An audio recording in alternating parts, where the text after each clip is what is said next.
Ladies and gentlemen, thank you so much for coming. Let's get started if you don't mind. We've got a lot of ground to cover. So thank you. What we're about to talk about today is how you can use microniches to drive profits. Affiliate marketing has grown significantly over these last number of years, but there's a curious paradox that seems to affect affiliate marketing. The interesting thing is that while affiliate marketing per se has not reached the mainstream, so if you talk to people that you meet at a party, unless you're in a party of affiliate marketers, generally if you said you were in affiliate marketing or you were an affiliate, people look at you and say, well, what do you do exactly?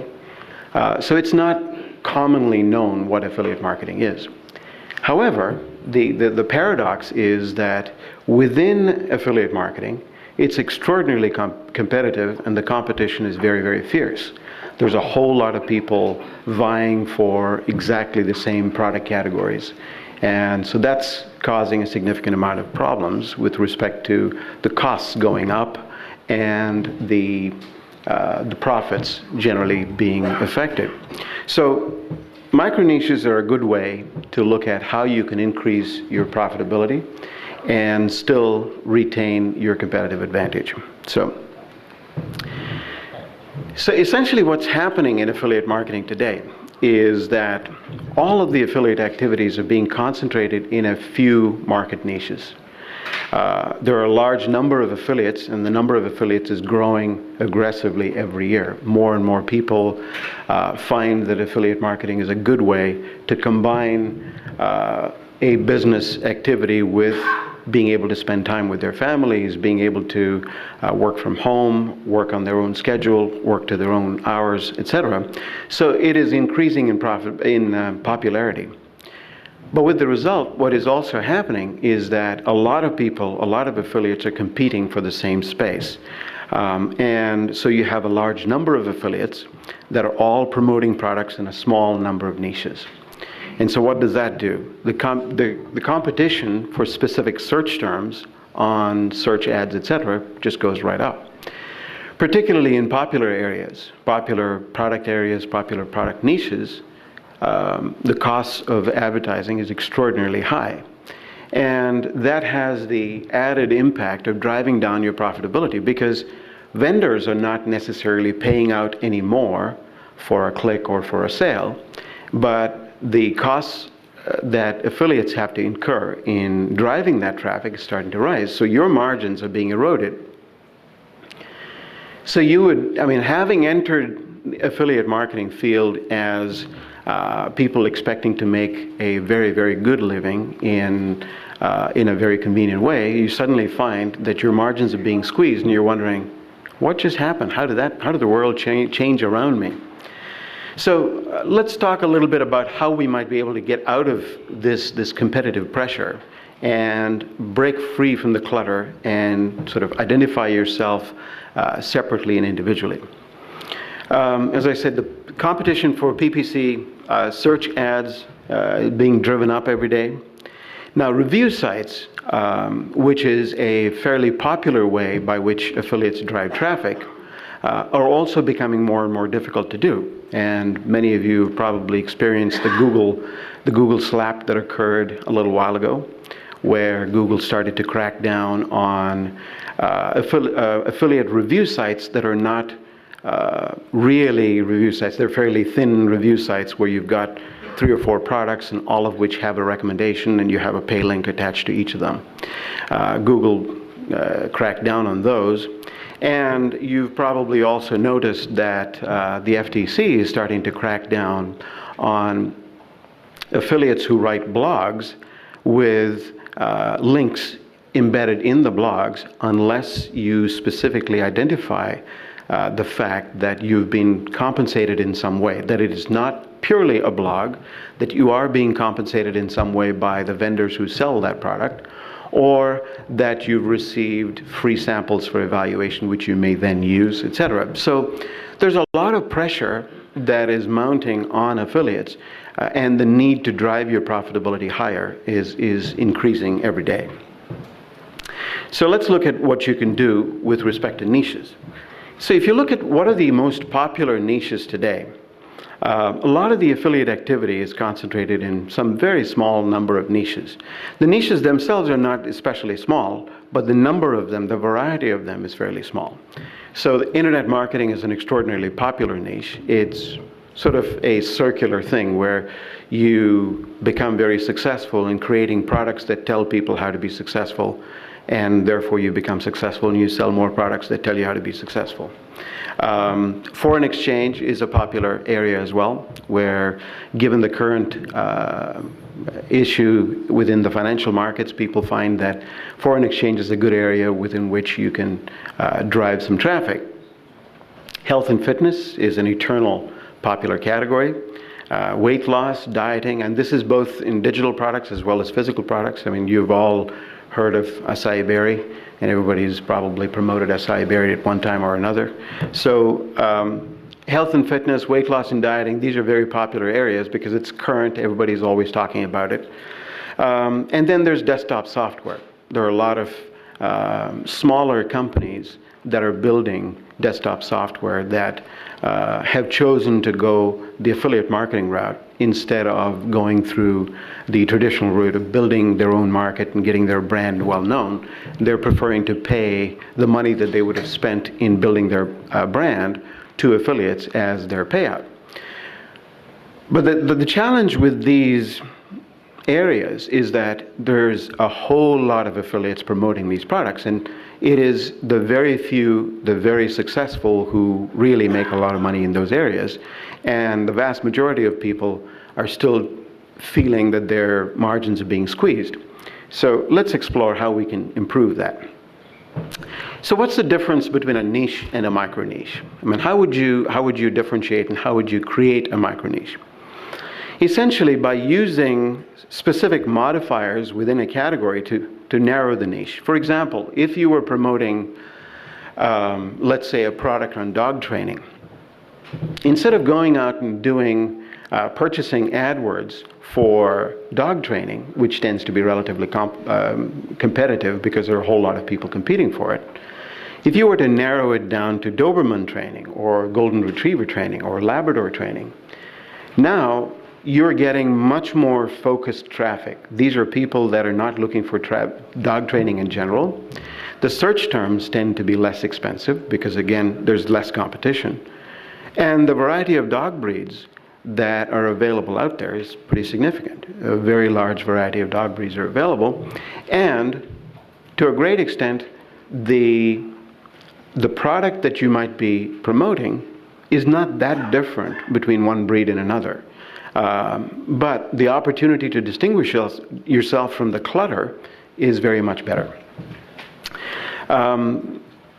Another example is in the internet marketing space. If, for example, there was a product that talked about using social media to generate revenues, to make money, that's a good approach.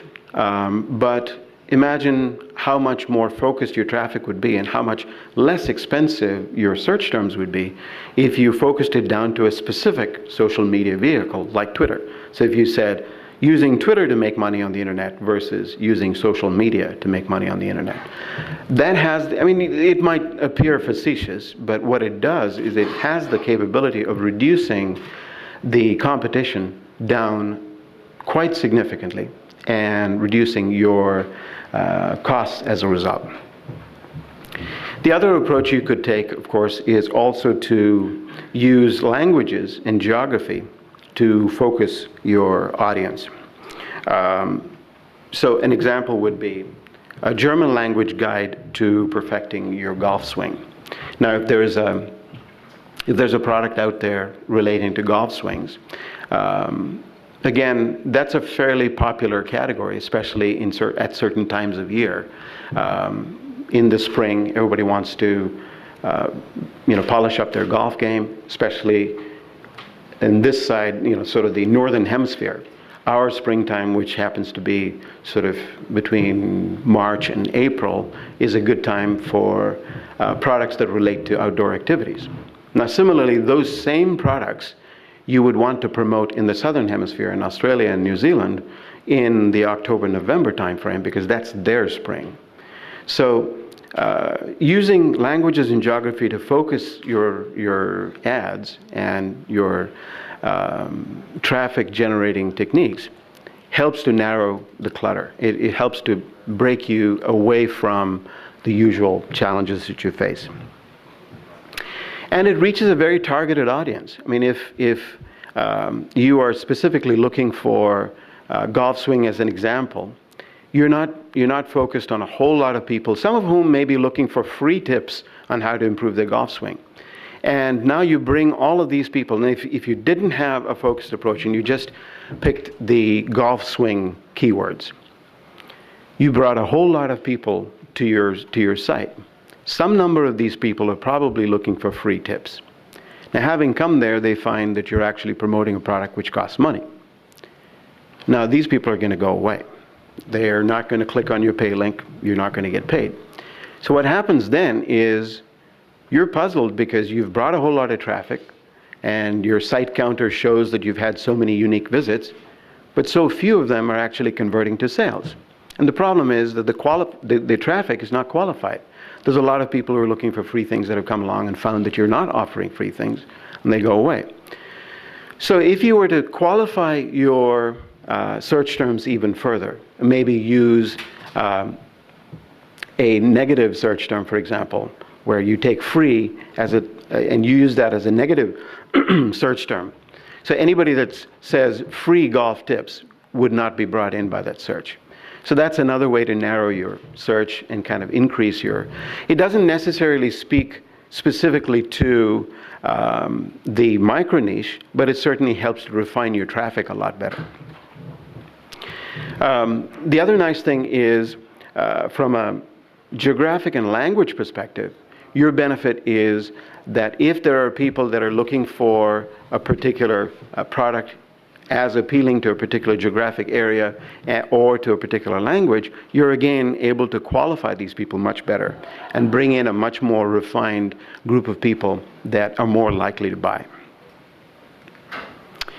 So how do you discover micro niches? I mean, the niches are, broad niches. Okay, you can decide, I'd like to go promote products in internet marketing. Okay, that's fine. But how do you exactly pick micro niches that are unique? A good way to do it is there's a great deal of value to currency. Anything that is current, of the moment, that's very important. Because products often go very stale. And ideas become stale. They become well-worn. Everybody's doing the same sort of product, the same sort of idea. So if you were able to break through and identify what it is that is uppermost in people's minds, what are people thinking about now? What is the current buzz, the zeitgeist, as it were? That then gives you a handle on how you might be able to promote a product. So, as an example, when oil prices rise, you start to promote fuel economy products. When there's, from a seasonal perspective, there's a hot summer in North America, or for that matter in Europe, or wherever your traffic might be originating, then you start to promote energy products, eco-friendly cooling products, that sort of thing. A good way to get on what people are thinking about right now is to look at Twitter trends. So you go on Twitter and you do a search for a particular term, and you find out what people are talking about that specific topic at that very moment. Twitter has a level of currency and immediacy that is very hard to replicate anywhere else. So what that tells you is what's on people's minds now. And you can do a Twitter search on any search term you want, and it'll bring up a stream of all of those people that are talking about those particular topics, which will give you ideas about, okay, so if I'm going to promote something in this area, what are people talking about for the most part? And you will see from the volume of posts on a particular area how current it is. And Twitter has those tags down the side which tell you how many people are talking about that particular topic.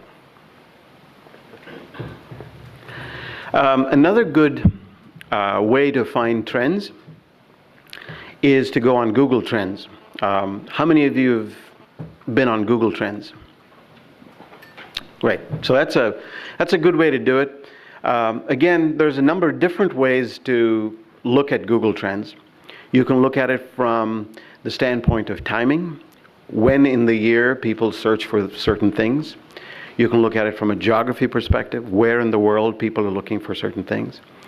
You can look at what are the events that cause certain trends to spike or trough. For example, Google shows trend maps against news items. So you can see how when a particular news item hits, it spikes the search on that particular term.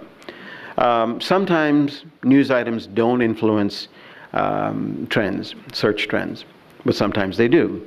But that's helpful to know, because if you can isolate a particular occurrence that drives a search trend, now anytime an incident of that nature occurs, you're able to drive traffic using that particular trend. A somewhat unrelated anecdote, but it's an interesting story all the same. How many of you have heard of Susan Boyle, this singing sensation? All right, there you go. So that was huge on Britain Has Talent. So when that lady shot to the top, some enterprising individual built a website called SusanBoyle.com and drove a ton of traffic. And there was a whole lot of searches going on about Susan Boyle at that time. Now, before she could, or anybody else associated with her, could create a Susan Boyle website, this individual went ahead and put up a website and had a bunch of links down the side and drove an enormous amount of traffic. Now, obviously, that has a certain currency, and I'm not suggesting that that is particularly a good way to go about it, but it just as an example of how you use currency of events to start to drive traffic. And that's another way to discover niches. Now, people who are searching for Susan Boyle are probably interested in watching TV, probably interested in music. So there are a few other related things that you could look at that might work within that audience. So these are all ways by which you can break through the clutter. Another interesting approach is, again, when you're using social media based on geography and language, the standard approach is to think, okay, social media is Facebook, YouTube, Twitter, so let me post regularly on Twitter, and let me put up stuff on Facebook, and that should work. Yeah, that'll work if your primary market is North America. But social media differs widely from country to country. For example, if you wanted to attract traffic from Europe for a particular product, Bebo is a much larger social networking platform in Europe. I mean, we hardly hear of it here in the US, but Bebo is big in Europe, not particularly well known here. Similarly, if you were looking at Facebook and you thought that's going to fix every problem of yours, Facebook doesn't really have that much of a presence in, for example, some, but not as much. But what is really dominant in India and Russia, for example, is Orkut. And Orkut is owned by Google. So despite the fact that it's that well pedigreed, if you will, it's still not that well known or particularly widely used in this part of the world. But it's huge. It's dominant in Russia and in India.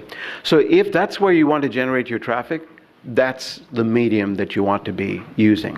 That's the platform that you want to be going at. So these are ways to sort of break out of the clutter, get yourself noticed. How do you spot trends? And this is what we were talking about a little bit earlier, where we talked about Google Trends. So if you look at your Google Trend chart, I just went in and put golf swing. And predictably, the search volumes go in a very seasonal fashion. In the middle of the year, I mean, this is all the way going back from 2004. So this tells you a whole lot of stuff. One, it's a very seasonal business. It's primarily driven through the spring. It peaks midsummer and tends to fall off. Now, that's fairly predictable with something like a golf swing. But if you were to look at another type of product or search term like, say, ski fitness, how do you think that graph would look? What that does is that tells you not only how to differentiate yourself. You could put in golf swing in German, perhaps, and you'll see where the traffic's coming from and how that varies through the year. So that not only tells you the timing of when you can do your promotions, but it also tells you the search volume for your search terms based on the way you differentiate the terms using other modifiers. The other thing it does tell you is where the traffic is originating from. You've got the countries, and you've got the cities and the languages. Now that then allows you to refine your AdWords campaigns by language, having it exposed to only certain parts of the world or only certain cities, depending on what your search terms are. The key thing being, you found your niche, you narrow it by using modifiers to make it a micro niche, find out where the traffic is coming from, and start to promote in those areas. You will find much better, more refined traffic, much better conversions, and frankly, you will do yourself and the vendor a whole lot of good. So let's talk about examples of digital products that you might want to look at. For example, if you were thinking about gardening products, right? You could look at, how to attract birds to your garden, or how to build an eco-friendly garden that would appeal to flora and fauna and all that sort of stuff. But that's broad. But when you start to look at how to attract hummingbirds to your garden, that then narrows the niche down dramatically, because hummingbirds is a very important part of the search term, and people who are looking for that will be attracted directly to it, and you will achieve very good results. Mental health. There's any number of digital products relating to good mental health. But there are very few products, in fact there are one or two extraordinarily successful products on conquering panic attacks. And that's such a narrow, focused niche. It's very, very successful. It's a very small micro niche, but it's very successful. That's an excellent example of how you can narrow the search using modifiers. In the fitness area, a German language guide to six-pack abs. Again, if you were just looking for ab exercises, you will find hundreds of products, both physical and digital. But if you were to look for six-pack abs, that would narrow it down considerably to some number of products. If you were looking for a German six-pack abs product, that would narrow it down to probably one or two, which are extraordinarily successful. Again, driving tremendous profits. And that sort of technique applies to physical products as well. There are a lot of people that promote from blogs and so on, that promote golf equipment. You could promote, golf clubs, golf bags, etc. Again, if you were to narrow that down, instead of looking at golf clubs or golf equipment in general, which could be everything from those little doodads that you get to figure out if your swing is straight, or things that you carry your golf towel in your bag, or a ball holder, or ball cleaner. There's all kinds of gadgets and gizmos that come out for the golf market every day. But imagine if you were to narrow your micro niche down to putters that improve your short game. And everybody who plays golf knows that the Achilles heel of almost every golfer is the short game. So that's going to drive a lot of people saying, wow, if I can only capture that, if I can only solve that part of my problem, then my game's going to improve dramatically. Which is true, which is absolutely true. If you can improve your short game, your overall game is going to be so much better. So on that basis, you're now able to get much more refined traffic. Apparel, again, there's sporting apparel, there's athletic apparel, there's all kinds of wide niches. When you can narrow that down specifically to moisture-wicking athletic shirts. You could do probably another one for moisture-wicking athletic shorts or socks or running shoes or whatever it is. I mean, there's all kinds of different things. But when you narrow it down, you get much more focused traffic. So what is it worth to you? So why would you want to go to all this trouble? So what you need to do, as any affiliate would, try to figure out an ROI model for yourself, which would tell you how much you can afford to spend on this type of an approach and whether it makes sense. So first of all, you would go check Google Trends to see search volumes, geographic origins, and seasonality. So is it a highly seasonal product? For example, you saw during the golf swing example that it is a very seasonal product, at least in this hemisphere. So you wouldn't want to necessarily spend money on advertising and promoting that product during the winter months because nobody's searching for it. Maybe some people are, but not enough for it to be profitable for you. So you'd want to time your ad campaigns around the seasonality of the product. Does the seasonality change? Does it alternate across the world? Golf's an excellent example. Ski fitness is another example.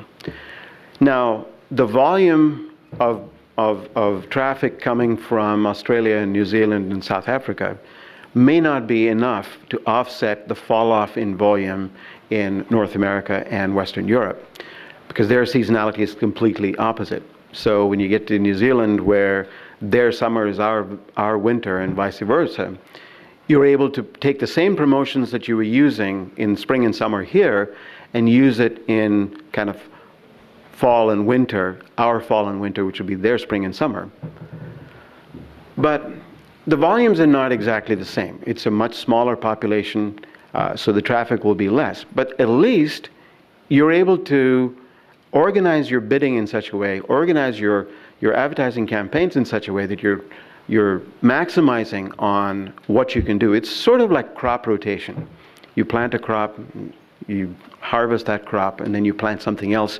Instead of leaving that field fallow, you plant something else in its space. It's the same principle, basically.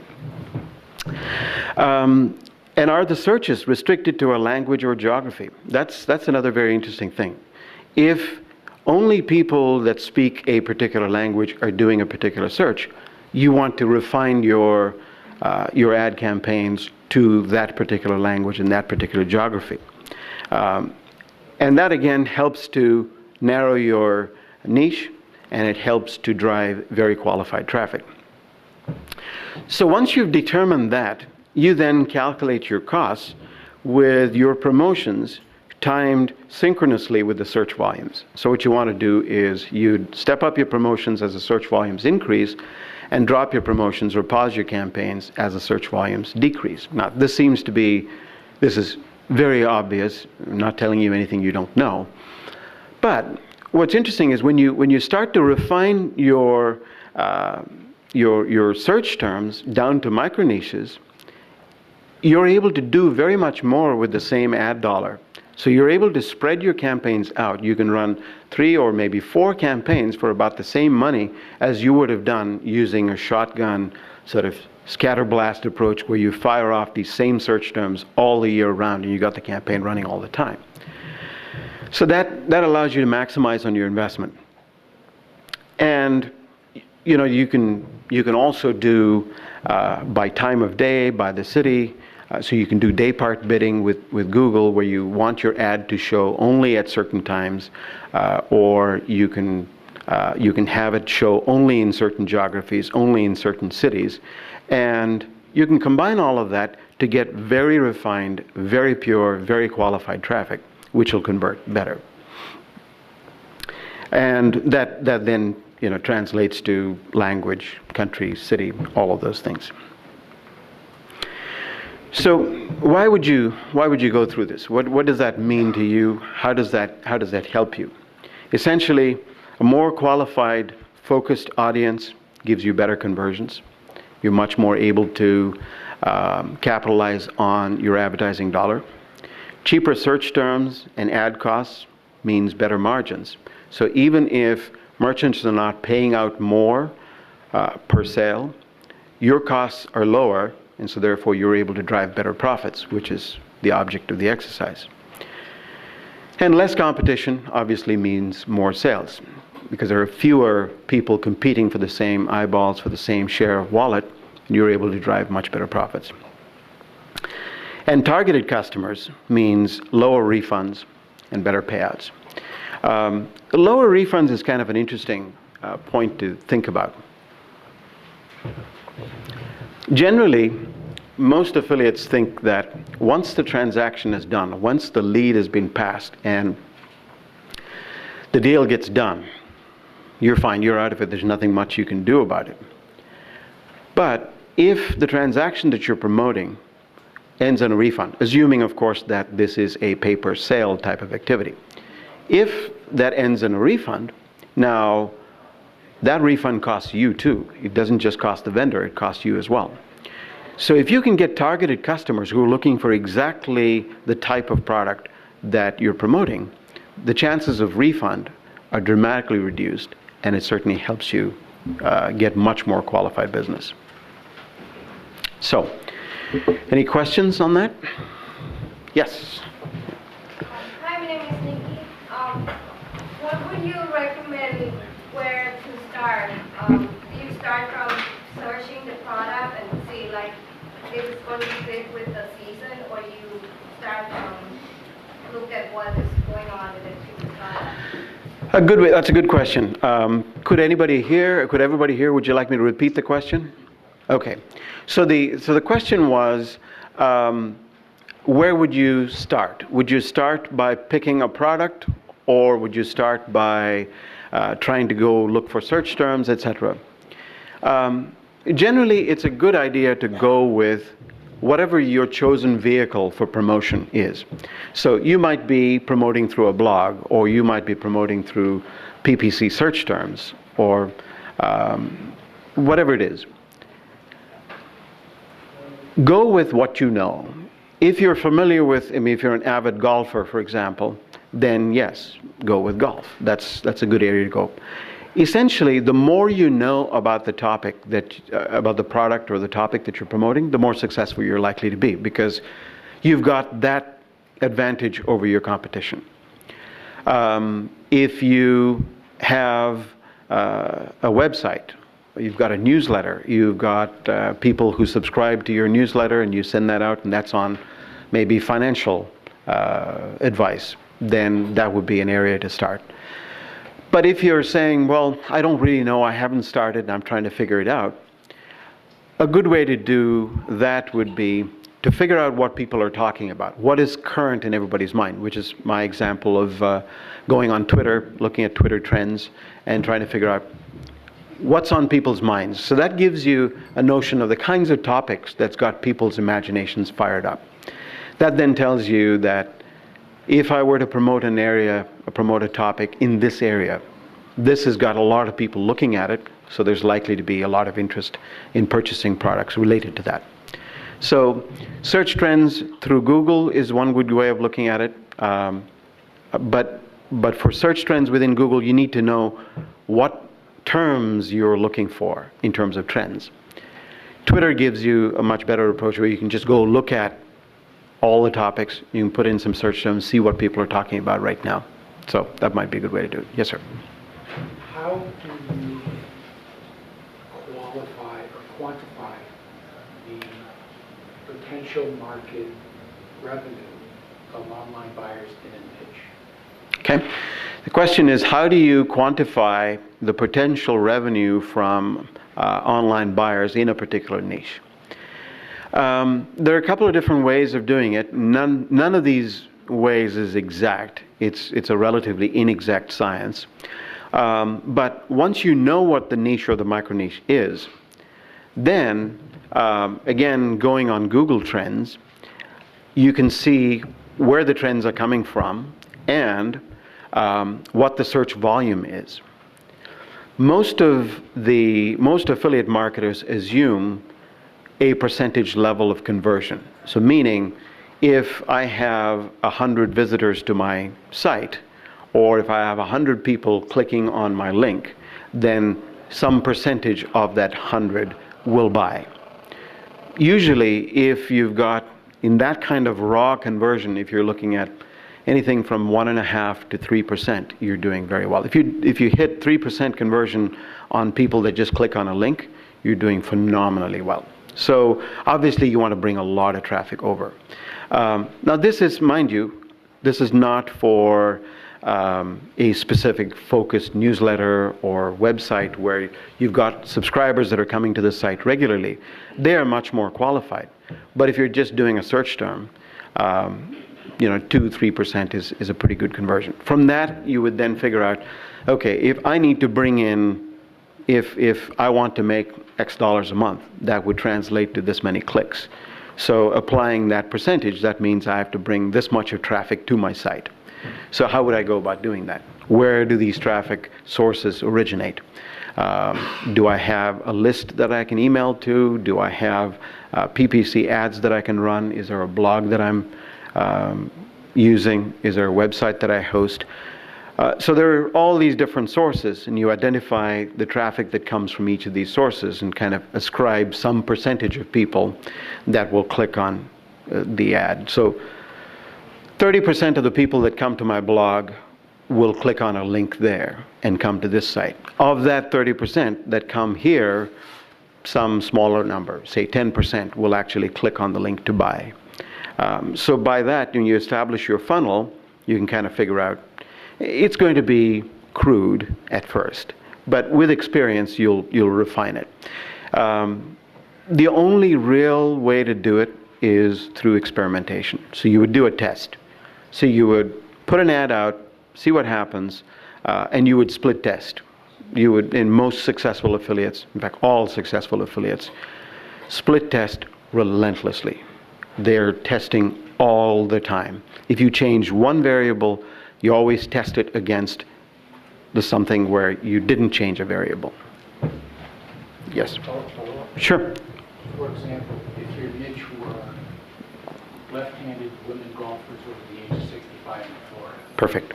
How do you know that that's a big enough niche to even bother?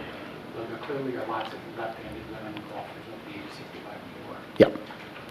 Okay, good question. How do you quantify that? Good question. So let me repeat the question. So if your niche was left-handed women golfers above the age of 65 in Florida, and you've figured out how you're going to reach them, the challenge is determining, is that market even large enough for me to bother, right? There really is no easy way. I mean, I wish I could tell you, do step 1, 2, 3, and bam, you've got your answer, you'll know. There really is no easy way other than experimentation. You can take some fairly educated guesses. For example, one way might be if you look at people who buy tickets to LPGA tournaments, right? And amongst them you find women, and then you try to take some sort of percentage of women, and then you can get demographic information fairly easily. That's available from the census. What you may not be able to get is whether they play golf or not, right? So what you would do, for example, is to take women above the age of 65 in Florida. That's fairly easily obtained through the Census Bureau.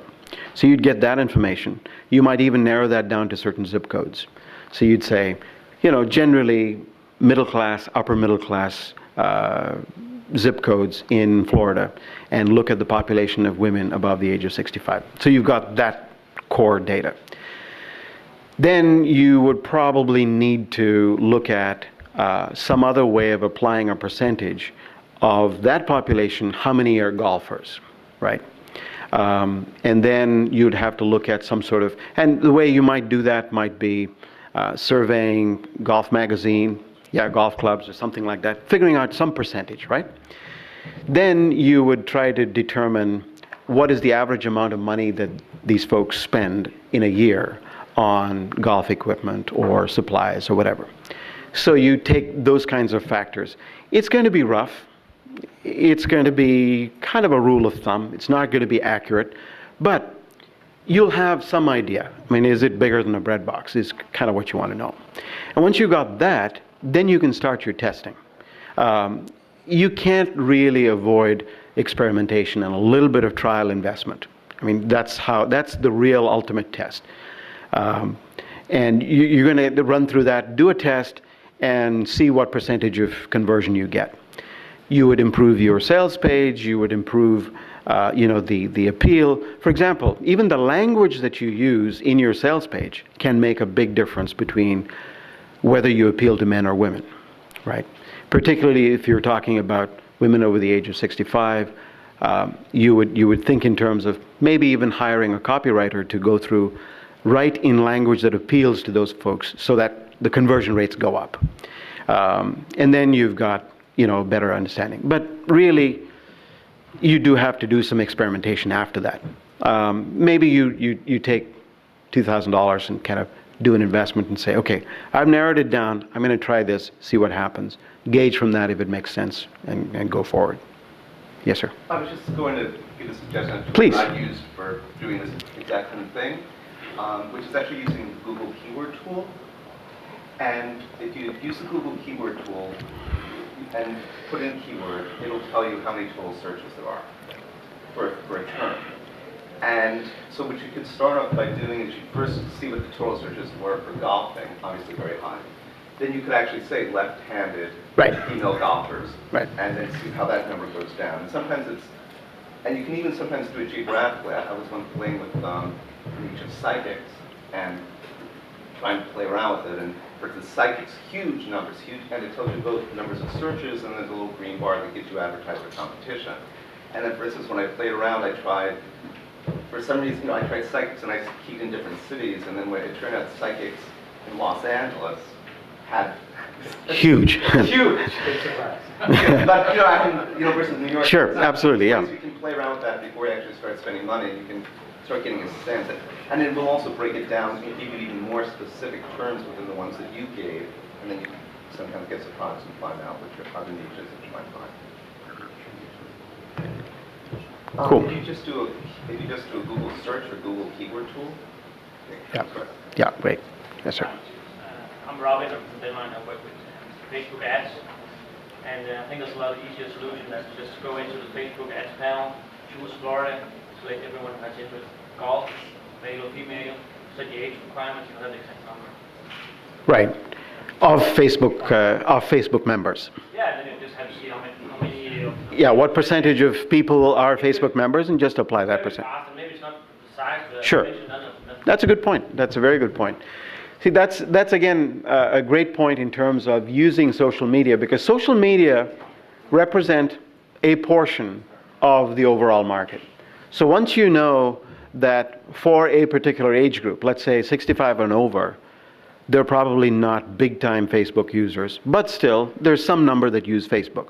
So if you've done that within Facebook and you've got the Facebook population, then you say, okay, I apply that percentage in a reverse fashion or inverse fashion, and then I know what the total population is, because only some number of that group of people are on Facebook.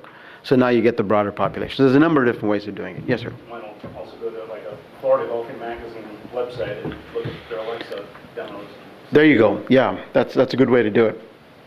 See, Alexa is interesting as well, because while a lot of people look at Alexa as being the ultimate definition or the ultimate determinant of website traffic, it's not, but it's a good proxy. It's a decent proxy, because Alexa only measures traffic from people that have downloaded and installed the Alexa desktop, right? So, but that again, in much the same way as the Facebook example, you can extrapolate that. You can say, okay, of all of the internet users out there, some percentage have the Alexa desktop. So if this is representative of Alexa, then expand it to that, and then you know what the rest of the world is like. Is it absolutely spot on accurate? Probably not. But does it give you a good enough rule of thumb that you can work with? Yes, most definitely. So thank you. Appreciate that. Would you say that compete Actually, I couldn't comment on that because I've not used Compete myself. But anybody in the audience have used Compete? I think it's better. Is it? Okay. And does it require the same level of sort of installing your desktop and things of that nature? No. Okay. I actually had a question regarding when you run pay-per-click campaigns in a different language, does the landing page or the destination have to be in that particular language as well? Ideally, because that'll improve conversions. Right. Because imagine, put yourself in the user's perspective. You've done a search in your language. You're pointed to a site. You go to, and the site, due to search terms, it comes up high, or you do your search ads, and it's right up there on top. You click on it, and you're presented with a page in a completely different language. Now, if you're familiar and comfortable with the language, in this case, if it were English, and you're reasonably comfortable with it, you might carry on. Sometimes you go there and it's strange language, you might just, go away somewhere else. Well, I see that applicable in the U.S., especially like in the Hispanic or Asian market, where somebody is searching on those keywords, but then they're I would probably target that geographically to only the U.S. Yeah. I'm just wondering if someone feels that they're being tricked, if they're searching for something, like I'm bilingual, but if I search for something in Spanish and I come to an English page, will I feel like I'm being tricked? Well, that's a good point. I mean, it varies with language pairs. Spanish and English, especially in certain areas in the U.S. where people are very fluently bilingual. For example, South Florida, it's not a problem. It would not be as big of a problem. But if you did German and English, in a relatively sort of homogeneous area of the United States, somewhere in the middle of the country, yeah, that would be something of a shock. So, it varies on the language and the language pairs and so on. Any other questions? Yes, sir. Could you just get some more information on the FTC requirement in terms of explaining on a blog that you're... Right. Is that something new, or exactly what is... Yeah, it's a recent development. Excuse me. It's a recent development, and it's not completely final as I understand it, but the FTC is becoming much more insistent that bloggers who use their blogs to promote products more clearly identify the fact that they have a commercial interest in the information that's provided in the blog. The whole idea is to sort of differentiate between advertising and editorial content. I mean, like magazines and newspapers have had these rules for years. So if you put an ad in a newspaper that's disguised to look like newsprint, you have to put a small print up there that says advertisement, outside the box that says this is an advertisement, this is not news. Because people are likely to read it and say, oh, wow, this is news, and, treat it in a different way. The expectation is that people have a right to be told whether there is any commercial interest that the writer enjoys from the reader reading that story. And in the case of a blog or something where there's no commercial interest, the concept is that you're more likely to take it as being unbiased. Whereas if you have a commercial interest, if you are making money off of it, then there is a different perception. Okay, so you are compensated for it, so I'm going to view it with a little bit of a reserve. At least that's the viewpoint of the FTC. Not an entirely unfair or unreasonable expectation. It's not final yet, but that's sort of in the works, so you may want to be kind of knowledgeable about that. The enforcement possibility was something, you take the entire site of e-sign articles, and Right. the subtlety with which all this is happening across the net as opposed to a published magazine Right. doing what. Exactly. It is difficult, and there will always be sort of the gray line, the gray area that you need to get through. So it's not definitive, but you can see that that's the way it's going. So, the more you can differentiate yourself, the more you can escape from the clutter, the better off you'll be in terms of protecting your revenue stream, which is kind of the point of the story. Any other thoughts, questions? Yes, sir. You work for ClickBank, right? Yes, I do. What are some hot niches that you see in ClickBank? Doing really well. Thought you'd never ask. Thank you. See, now it's okay. How much have you been paid for that? Pay me later. Will do. We have a wide variety of niches. It's some of the ones that I pointed out are very popular niches. But again, the thing about digital products is the world of the long tail. I mean, you have every conceivable product. There are very attractive products in health and fitness. There are very attractive products in foreign exchange. Very successful products in relationships, marriage and relationships, dating tips, all that sort of stuff. Weight loss is a very popular area. Energy is sort of green energy is an emerging new area which is phenomenally successful. There are products that teach you how to build your own solar panel, teach you how to make your home energy efficient, better insulation, get off the grid, generate a lot of your electricity, more of the green energy type of products. They are rising in popularity tremendously. Then with the current financial circumstances, there are a lot of products that are coming up, very attractive in terms of how to get financial independence, how to save your home for foreclosure, that type of thing. Financial discipline type products, if you will. What do you do to manage your finances so that you don't end up in trouble? There's lots of very successful products in that area. Yes, sir. There was a specific product, event, niche, whatever, about a year ago called the water for gas thing. Uh-huh. And it got to the point where Google actually slapped the whole keyword Mm-hmm. on that. Yeah. And before that time, ClickBank had practically nothing Right. on energy. And after that, it skyrocketed to things that grabbed 300 or 400. Right. Do you have any insight or any kind of background you can give on what you saw in ClickBank on that? Yeah. Essentially what happened was, this was last summer, when gas prices shot through the roof. When gas prices shot through the $4 at the pump barrier, that seemed to be the psychological barrier at which people started to say, "No, this is nuts. I'm not going to fill my tank with $4 gas." And so there was a flood of products that addressed that problem in a variety of different ways. There were some products that dealt with improving, gas mileage for your car. There were others that dealt with, converting your car to a hydrogen engine, which is the water for gas type of thing. Where it's a $39 ebook, and you would buy that and figure it out for yourself. Those shot up in popularity. But what's interesting, though, in those categories, you might greet those categories with a degree of skepticism. But what was interesting was the refund rates were low. I mean, people bought those products and they didn't say, "What? This is nonsense. I don't want this."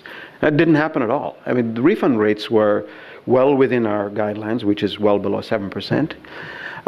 So they were in demand. There was a market for those products, and people bought these products.